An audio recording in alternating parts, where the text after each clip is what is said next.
আজ সময় নিরিখে এখন 12টা 45 এবং 14ই মে 2025। একটু আগেই আমি একটা ভিডিও করেছি রজনীগন্ধা নিয়ে। তো সেখানে তোমরা অলরেডি জানতে পেরেছো যে একটু সময়ের অভাব চলছে, তো সেই জন্য ভিডিও করার সময় পাচ্ছি না। সেই জন্য এই মুহূর্তে একটু সময় পেয়েছি, তো সেই জন্য ভিডিওটা করছি। আমি একটি লঙ্কা গাছ এই যে একটি ছোট্ট ভাঁড়ের মধ্যে দিয়েছিলাম। এই ভাঁড়টি আমি কিনেছিলাম পাখিদের বাসা করে দেওয়ার জন্য, কিন্তু যেহেতু ছোট এবং পরিকল্পনার অভাবে এটা দেওয়া হয়নি।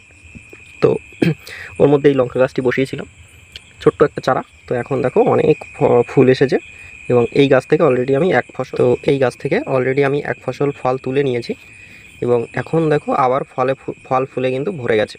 তো এই রকম ফল ফুল পাওয়ার জন্য কি করতে হবে সেই সম্পর্কিত ভিডিও কিন্তু অলরেডি সম্ভবত আমার চ্যানেলে আছে, এই মুহূর্তে মনে পড়ছে না, মনে হয় আছে। কিন্তু আমি আরও একবার বলে দিচ্ছি, লাল পটাশ এবং সিঙ্গেল সুপার ফসফেট যদি তোমরা ব্যবহার করো পরিমাণ মতো, খুবই সামান্য পরিমাণে ব্যবহার করতে পারো। লঙ্কা গাছের ক্ষেত্রে 1 চিমটে করে এক একটা গাছের চারিপাশ দিয়ে ছড়িয়ে দিতে পারো।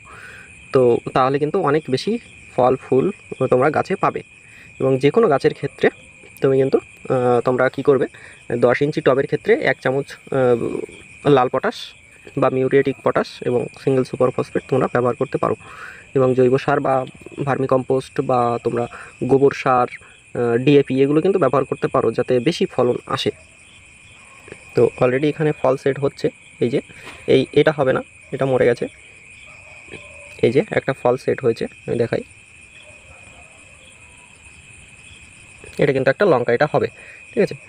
আর এই যে ফুলগুলো আছে এর মধ্যে 90% ফুল আমার ফলে পরিণত হয়। আর হ্যাঁ, আর একটা জিনিস, সেটা হচ্ছে গাছকে সুস্থ সতেজ রাখতে এখন গরমের সময় দুবেলা তোমরা জল স্প্রে করতে পারো। আর সপ্তাহে একবার করে এপসম সল্ট তোমরা গোড়ায় দিতে পারো, এপসম সল্টের জল, বা স্প্রেও করতে পারো এপসম সল্ট মেশানো জলে।